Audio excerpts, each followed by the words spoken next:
Hello everyone, आज आपण बघूया इंग्लिश स्पीकिंग स्ट्रॅटेजी.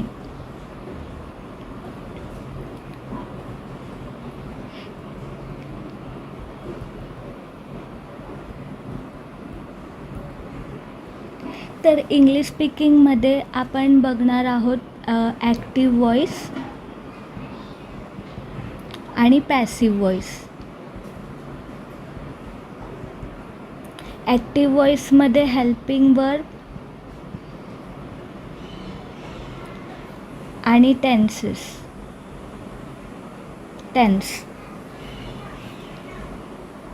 आणि पॅसिव्ह व्हॉईसमध्ये पण हेल्पिंग वर्ब आणि टेन्स. तर हेल्पिंग वर्ब किती आहेत ॲक्टिव्ह व्हॉईसमध्ये? ॲप्रॉक्सिमेटली 17 आहेत. आणि पॅसिव्ह व्हॉईसमध्ये हेल्पिंग वर्ब किती आहेत? तर ॲप्रॉक्सिमेटली 15 आहेत. पॅसिव्ह व्हॉईसमध्ये लेट्स त्याचं पॅसिव्ह व्हॉईसमध्ये एवढं काय फॉर्म्युला नाही आहे, तर म्हणून लेट आणि लेट्स काढलं तर मग 15 उरतात. आणि टेन्सेसमध्ये ॲक्टिव्ह व्हॉईसमध्ये आहेत 12 टेन्सेस आणि पॅसिव्ह व्हॉईसमध्ये टेन्सेस आहेत 8 टेन्सेस. तर मग आपण शिकणं, तर आपण हे 17, 12, 15 आणि 8 मिळून ॲप्रॉक्सिमेटली 52 फॉर्म्युलाज करणार आहोत.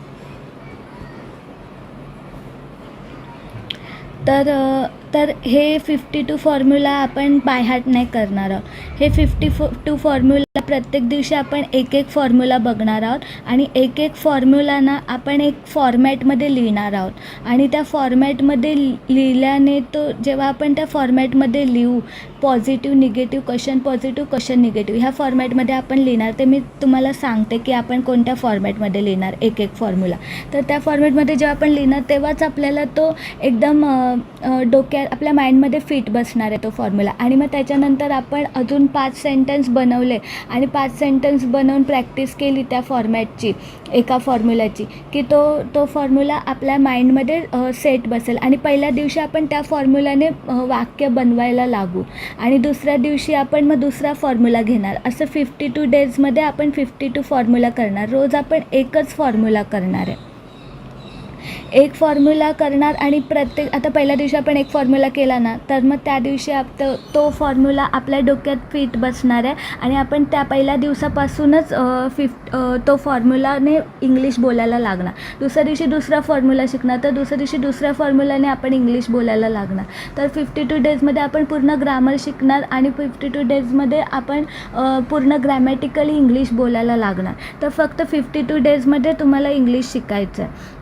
तर आता मी तुम्हाला तो फॉर्मॅट दाखवते की आपण कोणत्या फॉर्मॅटने प्रत्येक फॉर्म्युला शिकणार आहोत. आणि तो फॉर्मॅट शिकतानाच तुम्हाला समजेल की आपल्याला हा फॉर्मॅट तर एकदम माइंडमध्ये फिट बसला आहे. तर आता आपण ह्याच्यामध्ये बोलू शकतो आहे, स्वतःचे वाक्य बनवू शकतो आहे. तर मग आपण 52 डेजमध्ये पूर्ण इंग्लिश बोलायला लागणार आहे ग्रॅमॅटिकली. आपण कॉलेजमध्ये, कामावरती, स्कूलमध्ये, घरी, फ्रेंड्ससोबत, रिलेटिव्हसोबत, कलिग्ससोबत, सगळ्यांसोबत इंग्लिश बोलणार आहे. तर मग त्याच्यासाठी पहिले मी तुम्हाला वर्ड्स देईन. वर्ड्स किती देईल?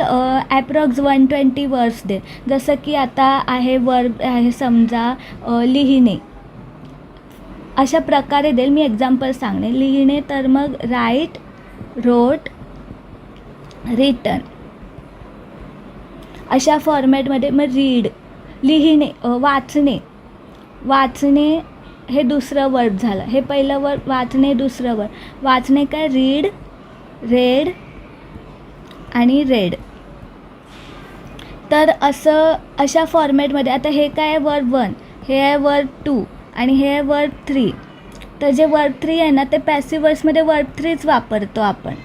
आणि वर्ब 2 आपण वापरतो फक्त सिम्पल पास्ट टेन्समध्ये वापरतो वर्ब 2 ॲक्टिव्ह व्हॉईस. आणि वर्ब 1 खूप ठिकाणी वापरलं जातं. ॲक्टिव्ह वॉईसमध्ये वर्ब वन वापरतो आपण आणि वर्ब वन वर्ब वन खूप ठिकाणी वापरलं जातं. ॲक्टिव्ह वॉईसमध्ये जास्त करून वर्ब वनच वापरतात. ॲक्टिव्ह वॉईसमध्ये पण काही ठिकाणी वर्ब 3 वापरतात, पण वर्ब 1 जास्त वापरतात. पण ते पुढे आपण जेव्हा ग्रामर शिकू ना, तर तुम्हाला सगळं समजेल की कुठे काय वापरायचं. पण मी अशा फॉर्मॅटमध्ये, म्हणजे जसं हे एक लिहिणे, राईट, रोट, रिटन, वाचणे, रीड, रेड, रेड. तिसरं काय घेऊया, गाणे. गाणं गातो ना आपण, गाणे, तर त्याला काय सिंग, सॅंग, संग. परत अजून चौथं काय घेऊया, धावणे, रन, रॅन, रन. तर अशा प्रकारे ना मी ना 120 देणार तुम्हाला वर्ड्स. हे 4 आहेत ना, मी 120 अप्रॉक्स तुम्हाला वर्ड्स देणार वाक्य बनवण्यासाठी आणि इंग्लिश बोलण्यासाठी. तर मग त्याचा मी एक व्हिडिओ बनवेन. त्या व्हिडिओमध्ये 120 वर्ड्स भेटतील. तर मग आपण अशी वाक्य बनवू शकतो की म्हणजे ती लिहू शकते, तो वाचू शकतो, ती गाणं गाते, आम्ही धावतो. असे आपण मराठीत वाक्य बनवणार आहे प्रॅक्टिससाठी. तर असे आपण 5 वाक्य आपल्याला बनवायचे. प्रत्येक फॉर्म्युलावर आपल्याला 5 वाक्य बनवायचे. तर आपण असे साधे वर्ड्स वापरायचे, लिहिणे, वाचणे, गाणे, धावणे, असे साधे आपण 5 वर्ड्स वापरायचे आणि त्याच्याने आपण 5 सेंटेन्स बनवायचे प्रत्येक फॉर्म्युलावर. तर मी तुम्हाला 120 वर्ड्स देणार. 120 वर्ड्समधून कोणते पण 5 वर्ड्स घ्या तुम्ही, लिहिणे, वाचणे, गाणे, धावणे, अशा प्रकारे कुठचे पण 5 वर्ड्स घ्या आणि त्या 5 क्रियापदांचा वापर करून तुम्ही 5 सेंटेन्स बनवा आणि 5 सेंटेन्स बनवून प्रॅक्टिस करा प्रत्येक फॉर्म्युलावरती. तर आपण नंतर पुढे ह्या चॅनलवरती पण प्रॅक्टिस करणारच आहोत. प्रत्येक फॉर्म्युलाचे आपण 5-5 सेंटेन्स बनवू, 5-5 व्हिडिओ बनवू प्रत्येक फॉर्म्युलावरती. पण जोपर्यंत ते अपलोड ना, तोपर्यंत तुम्ही स्वतः प्रॅक्टिस करू शकता. प्रत्येक 5 सेंटेन्स तुम्ही स्वतः बनवू शकता एकदा तुम्हाला फॉर्मॅट दाखवला तर. तर आता आपण ना ग्रामरचा फॉर्म्युला मी कोणत्या फॉर्मॅटमध्ये शिकवणार आहे, त्या फॉर्मॅटमध्ये आपण तो फॉर्मॅट आता आपण बघू. कारण की ना इंग्लिश स्पीकिंगनं जर आपण असं सगळं एकदम करायला घेतलं ना, फॉर्म्युले पाठ करायचे, मग नंतर सगळे सेंटेन्स एकदम सॉल्व करायचे, तर आपल्याला खूप कन्फ्युजन होईल. म्हणून आपण काय करणार आहोत, आपण सोपी पद्धत वापरणार आहोत आणि स्पेसिफिक पद्धत वापरणार. आपण रोज एकच फॉर्म्युला करणार आहोत आणि तो अशा फॉर्मॅटमध्ये करणार आहोत. एक ट्रिक आहे माझ्याकडे. त्या ट्रिकने मी तुम्हाला शिकवते. तर ती ट्रिक जर तुम्ही वापरली ना, तर त्या ट्रिकने तुम्हाला तो फॉर्मॅट माइंडमध्ये सेट होईल. तर मग तुम्ही त्याच्यावरती 5 सेंटेन्स बनवाल रोज आणि तुम्ही त्यात पहिल्याच दिवशी तुम्ही तो फॉर्म्युलाने इंग्लिश बोलायला लागाल. आता मी तो फॉर्मॅट तुम्हाला दाखवते. तो फॉर्मॅट तुम्ही नीट बघून घ्या. मी एक्झाम्पल दाखवते. आता समजा की आपण पहिला फॉर्म्युला घेऊया, ॲक्टिव्ह वॉईस बघूया. पहिला आपण ॲक्टिव्ह वॉईस म्हणजे काय आहे की ज्याच्यामध्ये क्रिया करणारा कोणतरी प्रेझेंट असतो. कोणतं पण वाक्य घेतलं ना, तर मग त्या वाक्यामध्ये विचारायचं की क्रिया करणारा कोण आहे. आता मी वाक्य घेतलं की सुरेश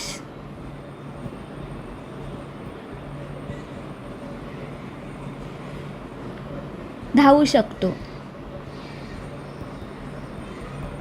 हे मी वाक्य घेतलं. तर आता इथे काय आलं, शकतो. आता आपण ॲक्टिव्ह वॉईसमध्ये कॅन बघूया. पहिला फॉर्म्युला बघूया, हेल्पिंग वर्बचं कॅन म्हणजे शकतो, शकते, शकते. ॲक्टिव्ह वॉईस म्हणजे काय, ज्याच्यामध्ये क्रिया करणारा कोणतरी प्रेझेंट आहे, सब्जेक्ट आहे. आता इथे सुरेश धावू शकतो हे आपण वाक्य घेतलं म्हणजे कॅनचं वाक्य आहे ना. तर आपण पहिला ॲक्टिव्ह वॉईसमध्ये हेल्पिंग वर्बमध्ये पहिला फॉर्म्युला घेतो आहे कॅन. तर आता आपण कॅनचं एक्झाम्पल बघूया. सुरेश धावू शकतो हे मी वाक्य घेतलं मराठीतूनच आपण शिकणार आहे. हिंदी मीडियमच्या मुलांसाठी मी वेगळ्या स्ट्रॅटेजी व्हिडिओ बनवणार आहे. मराठी मीडियम मुलांसाठी वेगळ्या स्ट्रॅटेजी. हा मराठी मीडियमच्या मुलांचा कोर्स आहे. तर आपल्या चॅनलवरती हिंदी आणि मराठी दोन्ही मीडियमचे मुलं शिकणार आहे. तर मग काही प्रॉब्लेम नाही होणार. मराठी मीडियमच्या मुलांना मराठी मीडियममधून शिकता येईल आणि हिंदी मीडियमच्या मुलांना हिंदीमधून शिकता. तर मग आता हेल्पिंग ॲक्टिव्ह वॉईस हेल्पिंग वर्बमध्ये पहिला फॉर्म्युला कॅन. तर मग आपण शकतो, कॅन म्हणजे शकतो, तर आपण शकतोचं वाक्य मराठीतून घ्यायचं. आता मी फॉर्मॅट सांगते बघा, तो फॉर्मॅट तुम्ही बघा. आता ह्याच्यामध्ये काय आहे, ॲक्टिव्ह वॉईस आहे ना, तर मग क्रिया करणारा कोणतरी प्रेझेंट असायला पाहिजे. तर मग सुरेश धावू शकतो, तर मग धावणे हे वर्ब आहे, ठीक आहे, क्रियापद आहे. तर मग आणि शकतो म्हणजे कॅनचा फॉर्म्युला आहे. आता धावू म्हणजे धावणे हे वर्ब आहे, म्हणजे काय क्रियापद आहे ना, वर्ब म्हणजे क्रियापद. आता धावणारा कोण आहे, कोणत्या पण वाक्याला पहिलं प्रश्न विचारायचा आहे, ते ॲक्टिव्ह वॉईस आहे की पॅसिव्ह वॉईस हे पहिलं आपल्याला शोधायचं आहे. तर कोणत्या पण वाक्याला पहिला आपण प्रश्न विचारायचा की क्रिया करणारा कोण आहे. आता सुरेश धावू शकतो, आता हा जो फॉर्म्युला आहे, तर मग हा जो सेंटेन्स आहे, सुरेश धावू शकतो हा जो सेंटेन्स आहे, तर मग आता ह्या सेंटेन्समध्ये धावणारा कोण आहे हे पहिलं विचारा. तर धावणारा कोण आहे, सुरेश आहे ना, कर्ता आहे. तर सुरेश हा सब्जेक्ट आहे म्हणजे कर्ता, तर कर्ता प्रेझेंट आहे म्हणजे सब्जेक्ट प्रेझेंट आहे, तर म्हणून हा ॲक्टिव्ह वॉईस झाला. तर मग असं आपण एक वाक्य घेतलं, सुरेश धावू शकतो. तर मग हे वाक्य आपण स्वतःच घ्यायचं, कॅनचं म्हणजे शकतोवालं वाक्य आपण घ्यायचं आणि त्याच्यामध्ये आपण सब्जेक्ट कुठचा पण वापरू शकतो, मुलाचं नाव, मुलीचं नाव. आता इकडे मुलाचं नाव वापरलं आहे ना सुरेश, तर आपण मुलाचं नाव वापरू शकतो, मुलीचं नाव वापरू शकतो, ही, शी, इट, आय, वी, यू, दे. ह्याच्यापैकी कोणता पण कर्ता आपण वापरू शकतो. ही, शी, इट वापरू शकतो, आय, वी, यू, दे ते वापरू शकतो, किंवा मुलाचं नाव किंवा मुलीचं नाव वापरू शकतो सब्जेक्ट. तर वेगळे वेगळे सब्जेक्ट घेऊन आणि वेगळे वेगळे वर्ब क्रियापद घेऊन, जसं धावणे, तसं चालणे, वाचणे, लिहिणे, गाणे, असे सोपे क्रियापद आपण घेऊन असं आपण 5 सेंटेन्स बनवणार. आता हे सेंटेन्स घेतलं, सुरेश धावू शकतो. आता तर मग आता ह्याला मी कसं लिहिणार आहे, कोणत्या फॉर्मॅटमध्ये लिहिणार आहे, तर ते बघूया. पॉझिटिव्ह, सुरेश धावू शकतो. मग इथे आपण फॉर्म्युला टाकूया, काय, कॅनचा formula, subject plus can plus verb plus object. आता सब्जेक्ट काय आहे, सुरेश, कॅन, मग वर्ब प्लस वर्ब आहे ना, म्हणजे वर्ब काय, धावू म्हणजे रन, सुरेश कॅन रन. मग आता हे झालं पॉझिटिव्ह. आता आपण लिहिणार निगेटिव्ह. मग निगेटिव्हमध्ये आपण काय लिहिणार, सुरेश धावू शकत नाही. हे आपण स्वतःच लिहायचं निगेटिव्हमध्ये, सुरेश धावू शकत नाही, सुरेश धावू शकत नाही. तर मग आता ह्याच्यामध्ये आपण फॉर्म्युला टाकणार सब्जेक्ट प्लस कॅन. आता इथे निगेटिव्ह आहे म्हणून आपण नॉट लिहिणं, नॉट, आणि पुढचं तसंच वर्ब प्लस ऑब्जेक्ट. मग आता सब्जेक्ट आहे सुरेश, मग इथे आहे कॅन, मग नॉट, मग वर्ब आहे धावणे, रन, सुरेश कॅनॉट रन. आणि आता कॅनॉट आहे ना, तर त्याला आपण कांट पण बोलतो. तर मग काय होणार, सुरेश कांट रन. हे झालं पॉझिटिव्ह निगेटिव्ह, पॉझिटिव्ह झालं निगेटिव्ह झालं. हां, आता आपण लिहिणार क्वेश्चन पॉझिटिव्ह क्वेश्चन निगेटिव्ह. आता आहे क्वेश्चन पॉझिटिव्ह. क्वेश्चन पॉझिटिव्ह काय लिहिणार, सुरेश धावू शकतो का.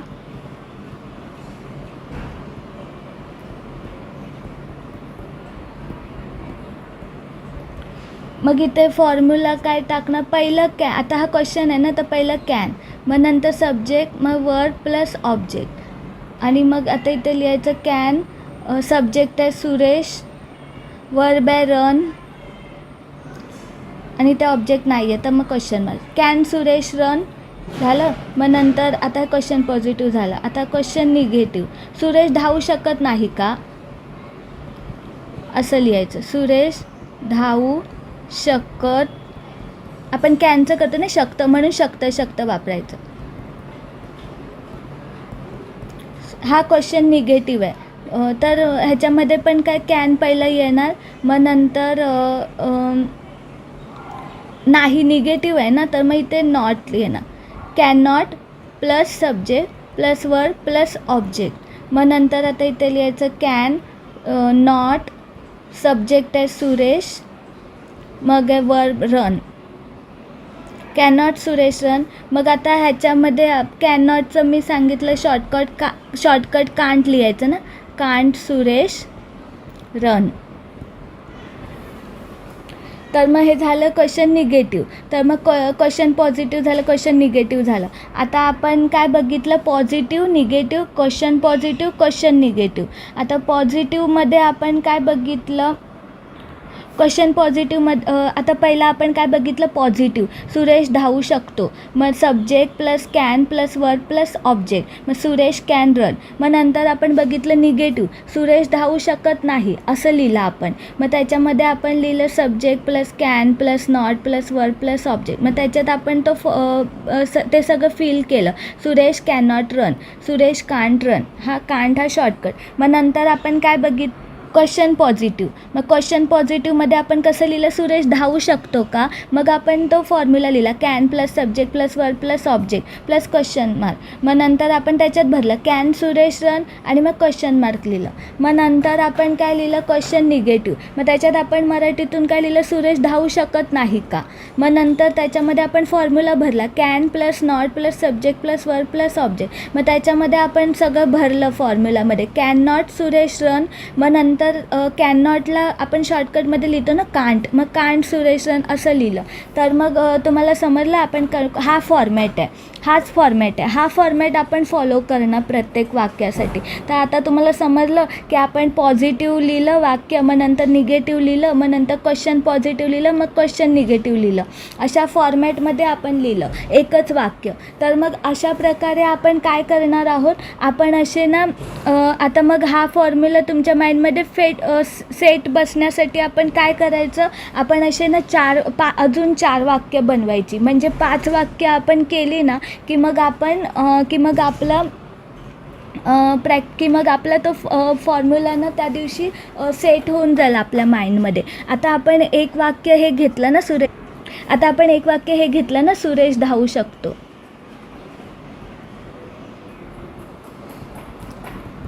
तर असे आपण प्रॅक्टिससाठी काय अजून 5 सेंटेन्स घ्यायचे. तर आता आपण सुरेश धावू शकतो घेतलं. तर आता आपण अजून काही शकतोवालं आणि वेगळे सब्जेक्ट वापरून आणि वेगळे वर्ब वापरून असे आपण 5 सेंटेन्स घ्यायचे मराठीतून प्रॅक्टिससाठी. आता आपण सुरेश धावू शकतोला आपण असं लिहिलं ना, सुरेश धावू शकतो, सुरेश धावू पॉझिटिव्ह, सुरेश धावू शकतो. निगेटिव्ह, सुरेश धावू शकत नाही. नंतर क्वेश्चन पॉझिटिव्ह, सुरेश धावू शकतो का. नंतर क्वेश्चन निगेटिव्ह, सुरेश धावू शकत नाही का. तर तसं आपण आता हे एक सेंटेन्स आपण बनवलं, सुरेश धावू शकतो. तर आता आपण असे 5 सेंटेन्स बनवायचे.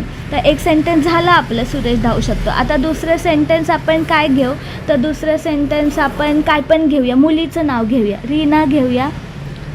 धावणे हे वर्ब वापरलेलं ना, आता आपण काय वापरूया, लिहिणे वापरूया. रीना लिहू शकते. मग आपण ह्याचं positive negative, question positive question negative असं मराठीतून लिहिणार आहे. रीना लिहू शकत नाही, रीना लिहू शकते का, रीना लिहू शकत नाही का. अशा 4 पार्ट्समध्ये आपण लिहिणार हे वाक्य. मग अजून तिसरं वाक्य घेऊया, ते गाऊ शकतात, ते गाऊ शकतात.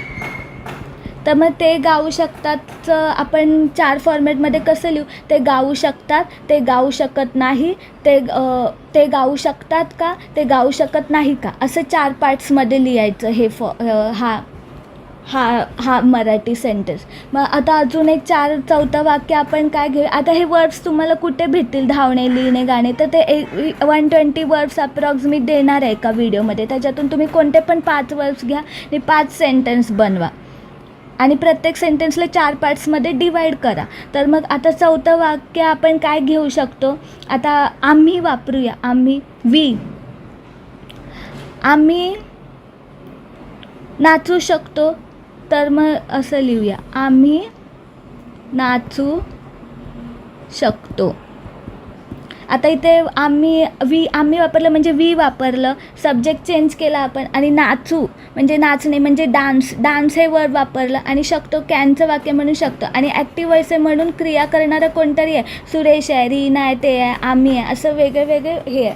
तर अशा प्रकारे आपण अजून एक 5वं सेंटेन्स घेऊया.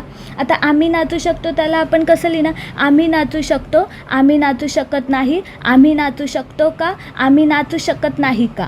असे 4 पार्ट्समध्ये आपण डिवाईड करायचं. Positive, negative, question positive, question negative. मग नंतर त्याच्यामध्ये फॉर्म्युला भरायचा ते कॅनचा आणि मग त्याच्यामध्ये ते सगळे मराठी वाक्यामध्ये आणि त्या फॉर्म्युलामध्ये ते वर्ड्स फिल करायचे इंग्लिशमधले.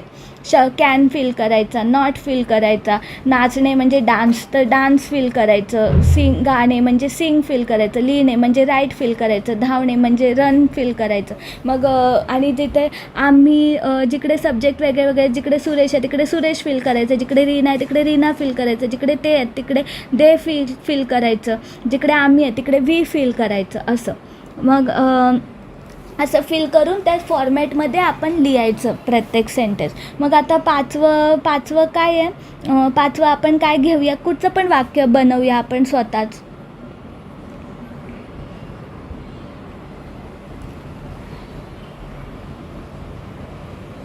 तो वाचू शकतो, तो वाचू शकतो. वाचणे म्हणजे रीड, ही कॅन रीड असं. तो वाचू शकतो. मग ह्याला 4 पार्ट्समध्ये कसं लिहिणं? तो वाचू शकतो, तो वाचू शकत नाही, तो वाचू शकतो का, तो वाचू शकत नाही का, असे 4 पार्ट्समध्ये आपण लिहायचं. आणि मग त्याच्यामध्ये 4 पार्ट्सचे फॉर्म्युले भरायचं आणि मग ते फॉर्म्युलामध्ये ते इंग्लिश वर्ड्स फिल करायचे. त्या मराठी वाक्यामध्ये त्या फॉर्म्युलामध्ये ते इंग्लिश वर्ड्स फिल करायचे. वर्डच्या जागेवर वर्ड फिल करायचं, वाचणे रीड, कॅनच्या जागी कॅन फिल करायचं, शकतं. जो सब्जेक्ट आहे तो, आम्ही, ते, रीना, सुरेश, तर सब्जेक्टच्या जागी सब्जेक्ट फिल करायचं असं. अशा प्रकारे तुम्ही 5 सेंटेन्स स्वतः बनवायचे. तर आता तो वाचू शकतो तर आपण कसं लिहिणं? पॉझिटिव्ह तो वाचू शकतो, निगेटिव्ह तो वाचू शकत नाही, क्वेश्चन पॉझिटिव्ह तो वाचू शकतो का, मग क्वेश्चन निगेटिव्ह तो वाचू शकत नाही का, असं लिहायचं आपण 4 पार्ट्समध्ये. मग झालं. मग असे तुम्ही 5 सेंटेन्स स्वतःच बनवायचे मराठीमध्ये प्रॅक्टिससाठी आणि ते 4 पार्ट्समध्ये डिवाईड करायचं. आणि मग असं प्रत्येक सेंटेन्स असं जेव्हा तुम्ही एक सेंटेन्स लिहिणार तेव्हा तुम्हाला ते कळणार. मग नंतर दुसरं सेंटेन्स लिहिणार तर तुमची प्रॅक्टिस होणार, तिसरं सेंटेन्स लिहिणार तर अजून प्रॅक्टिस होणार, चौथं सेंटेन्स लिहिणार तर अजून प्रॅक्टिस होणार, मग 5वं सेंटेन्स लिहिणार तर प्रॅक्टिस होणार. तर तुम्हाला पाहिजे तर तुम्ही 120 वर्ड्स देणार आहे ना, तर त्याच्यातून तुम्ही कोणते 20 सेंटेन्स बनवू शकता, जास्तीत जास्त 15 सेंटेन्स बनवू शकता, 10 सेंटेन्स बनवू शकता, पण कमीत कमी 5 सेंटेन्स तरी बनवा की तुमच्या तो फॉर्म्युला लक्षात राहिला. आणि मग तुम्ही शकतोची कॅनचं वाक्य त्याच दिवशी बोलणार, पहिल्याच दिवशी तुम्ही बोलणार. आता हे पहिल्याच दिवशी तुम्ही कॅनचे वाक्य बोलायला लागणार, कॅन ॲक्टिवाइज. जसं तुम्ही सुरेश धावू शकतोचं कसं केलं? सुरेश धावू शकतो, सुरेश धावू शकत नाही, सुरेश धावू शकतो का, सुरेश धावू शकत नाही का. तर मग सुरेश कॅन रन कसं केलं? सुरेश कॅन रन केलं ना, पॉझिटिव्ह वाक्य. नंतर निगेटिव्हमध्ये केलं सुरेश कांट रन. नंतर क्वेश्चन पॉझिटिव्हमध्ये तुम्ही केलं कॅन सुरेश रन. मग नंतर क्वेश्चन निगेटिव्हमध्ये केलं can not Suresh run, can't Suresh run. तर मग तुम्ही बोलायला लागले ना कॅनचं वाक्य त्यात पहिल्याच दिवशी. तर मग तसं तुम्ही प्रत्येक दिवशी एक एक वाक्य इंग्लिशमध्ये बोलायला लागणार. आणि अशा फॉर्मॅटमध्ये. आणि ते जे 5 सेंटेन्स बनवायचे ना, ते 5 सेंटेन्स तुम्हाला बनवावे नाही लागणार. ते 5 सेंटेन्स पण मी तुम्हाला बनवून दाखवेल प्रत्येक फॉर्म्युला आपण शिकूया. मग त्या प्रत्येक फॉर्म्युल्याच्या खाली आपण 5 सेंटेन्स बनवूया, प्रॅक्टिस करूया. ते 5 सेंटेन्स पण मी तुम्हाला बनवून दाखवेल. तुम्ही फक्त व्हिडिओ बघा, मग तुम्हाला समजेल की 5 सेंटेन्सची प्रॅक्टिस करा तुम्ही व्हिडिओ बघून. तर तुम्ही पाहिजे तर तुम्ही स्वतःचे सेंटेन्स बनवा प्रॅक्टिससाठी. तर पण अशा प्रकारे प्रत्येक दिवशी तुमच्या डोक्यात एक फॉर्म्युला फिट व्हायला पाहिजे की प्रत्येक दिवशी तुम्ही एका फॉर्म्युलाने इंग्लिश बोलायला पाहिजे. तर मग 52 डेजमध्ये सगळे फॉर्म्युले तुमच्या डोक्यात असे फिट होतील. आणि मग 52 डेजने तुम्ही पूर्ण ग्रामॅटिकली करेक्ट वाक्य बोलू शकता इंग्लिशमध्ये. तर ही ट्रिक आहे. हे जे 4 पार्ट्समध्ये मी डिवाईड केलं ना फॉर्म्युला, तर ही ट्रिक आहे. तर ह्या ट्रिकने आपण हा एक फॉर्म्युला शिकलो, active voice helping verb can. तर अशा प्रकारे आपण सगळे फॉर्म्युले शिकणार. प्रत्येक दिवशी एक एक फॉर्म्युला शिकणार. ह्या अशा 4 पार्ट्समध्ये डिवाईड करणार आपण प्रत्येक सेंटेन्स. प्रत्येक फॉर्म्युला आपण असंच शिकणार. प्रत्येक फॉर्म्युला असं आपण 4 पार्ट्समध्ये डिवाईड करणार आणि असं तर प्रत्येक फॉर्म्युला प्रत्येक दिवशी शिकणार आणि मग त्या फॉर्म्युलावरती आपण 5 सेंटेन्स बनवणार. 5 वर्ड्स वापरून 5 सेंटेन्स बनवणार. 5 सेंटेन्स बनवून प्रॅक्टिस करणार.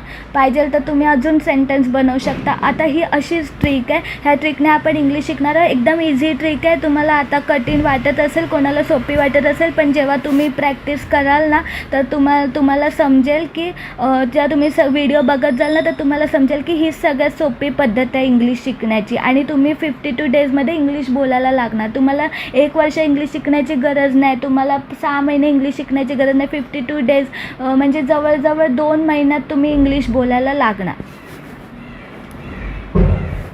आणि तुम्ही जर हे व्हिडिओ सगळे बघितले तर तुमची इंग्लिश बोलण्याची गॅरंटी आहे.